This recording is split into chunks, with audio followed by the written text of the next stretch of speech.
कभी सोचा है कि भारत का एक कोना सदियों तक इतने शक्तिशाली मुगल साम्राज्य को कैसे चुनौती दे पाया? आज हम असम के उसी अनकहे इतिहास की परतों को खोलेंगे। एक ऐसा इतिहास जो हैरान भी करता है और सोचने पर मजबूर भी।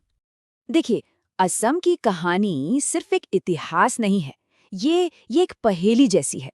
ये कहानी है वहाँ के भूगोल की, वहाँ के लोगों के एक अनोखे मेलजोल की और आज़ादी की उस जबरदस्त भावना की जिसने बड़े-बड़े साम्राज्यों को भी चकरा दिया था।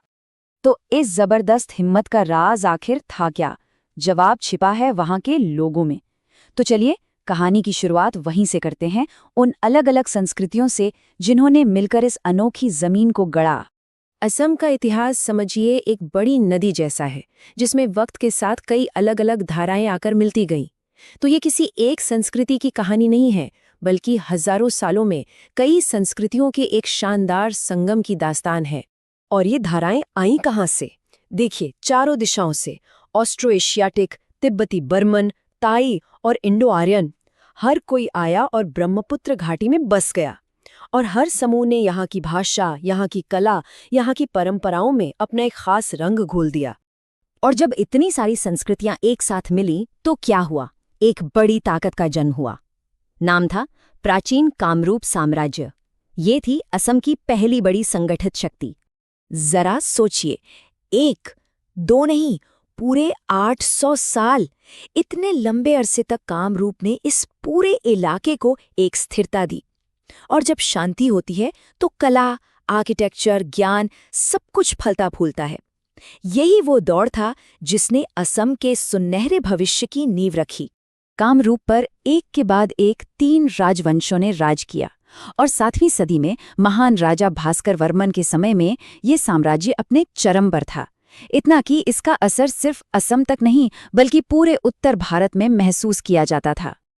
लेकिन कहते हैं ना, वक्त हमेशा एक जैसा नहीं रहता, हर साम्राज्य का पतन होता है। कामरूप के बाद एक ऐसी नई शक्ति का उदय हुआ जिसने असम के इतिहास का रुख ही मोड़ दिया, और वो थे अजेय अहोम। 13वीं सदी में सुकाफा नाम के एक लीडर ने अहोम साम्राज्य की नींव रखी, और उन्होंने सिर्फ एक राज्य में ही बनाया बल्कि एक ऐसी विरासत शुरू की जो 600 सालों तक चली। इसी वजह से अहोम राजवंश भारत के इतिहास में सबसे लंबे समय तक शासन करने वाले राजवंशों में से एक माना जाता है।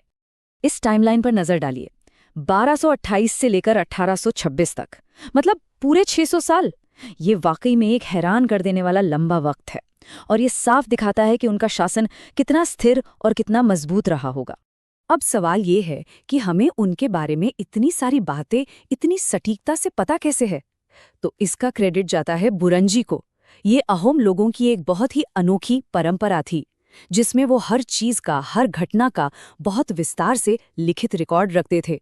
कह सकते हैं कि वो अपने जमाने के बेहतरीन इतिहासकार थे। लेकिन अहोमों की सबसे बड़ी विरासत क्या है? वो है उनका अदम्य साहस।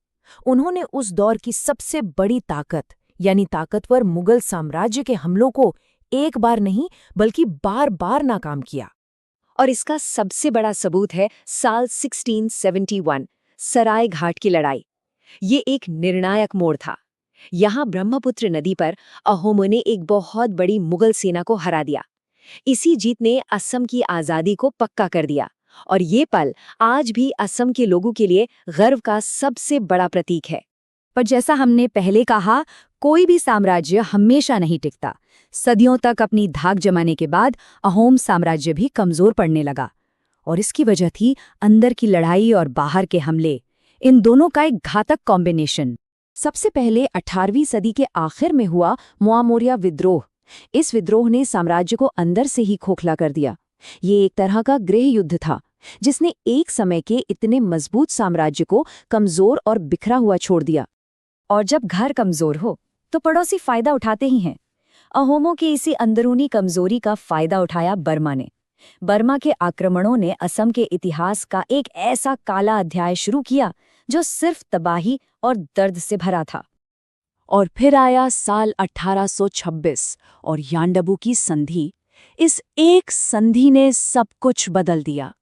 600 सालों की आज़ादी खत्म। असम का कंट्रोल बर्मा से निकलकर सीधे ब्रिटिश ईस्ट इंडिया कंपनी के हाथों में चला गया। ये सचमुच एक युग का अंत था। अब ब्रिटिश राज आने से असम पूरी तरह बदल गया। ये सिर्फ शासकों का बदलना नहीं था, ये उससे कहीं ज्यादा था। अंग्रेजों ने यहाँ के समाज को, यहाँ की अर्थव्यवस्था को और यहाँ तक कि आबादी के पूरे ताने बाने को हमेशा के लिए बदल कर रख दिया। देखिए, एक तरफ तो चाय के बागान लगे, तेल के कुएं खोदे गए, अर्थव्यवस्था का चेहरा बदलने लगा। लेकिन इन नए उद्योगों को चलाने के लिए चाहिए थे मजदूर। तो अंग्रेजों ने मध्य भारत और पूर्वी बंगाल से बड़े पैमाने पर लोगों को यहाँ लाकर बसाना शुरू कर दिया, और इसी ने यहाँ का पूरा डेमोग्राफिक बैलेंस बदल दिया और भविष्य के कई सामाजिक तनावों के बीज भी बो दिए। और ये जो विरासत अंग्रेज छोड़कर गए, वो आज़ादी के बाद भी असम के साथ रही। इसी वजह से आधुनिक असम को अपनी पहचान को लेकर एक बहुत ही मुश्किल और उलझे हुए संघर्ष का सामना करना पड़ा। अंग्रेजों के समय जो बड़े पैमाने पर माइग्रेशन शुरू हुआ था, वो 1947 के बाद भी रुका नहीं, बल्कि चलता रहा। नतीजा, जमीन पर, नौकरियों पर और सबसे बढ़कर असम की अपनी सांस्कृतिक पहचान पर दबाव बढ़ता गया। और यही मुद्दा आगे चलकर आधुनिक असम के इतिहास का सबसे विस्फोटक मुद्दा बना। इसी के जवाब में शुरू हुआ असम आंदोलन। ये कोई छोटा मोटा प्रदर्शन नहीं था, ये 6 साल तक चला एक बहुत बड़ा जन आंदोलन था। इसकी सिर्फ एक मांग थी, अवैध आप्रवासन को रोका जाए और असमिया पहचान की रक्षा की जाए। लेकिन दुख की बात यह है कि यह आंदोलन हमेशा शांतिपूर्ण नहीं रहा। इसमें हिंसा की भी कई दुखद घटनाएं हुईं, खासतौर पर 1983 का नीली नरसंहार एक भयानक याद दिलाता है कि कैसे जमीन, संसाधन और पहचान की लड़ाई एक बहुत बड़ी मानवीय त्रासदी का रूप ले सकती है। तो असम की कहानी आज भी लिखी जा रही है। ये एक ऐसे क्षेत्र की कहानी है जो अपनी शानदार विरासत और अपने मुश्किलों भरे आज के बीच एक संतुलन बनाने की कोशिश कर रहा है। सदियों से प्रवासन और प्रतिरोध से गढ़ा गया ये इलाका आज अपनी पहचान को कैसे संभालेगा, ये एक बड़ा सवाल है और इसका जवाब शायद आने वाला वक्त ही देगा।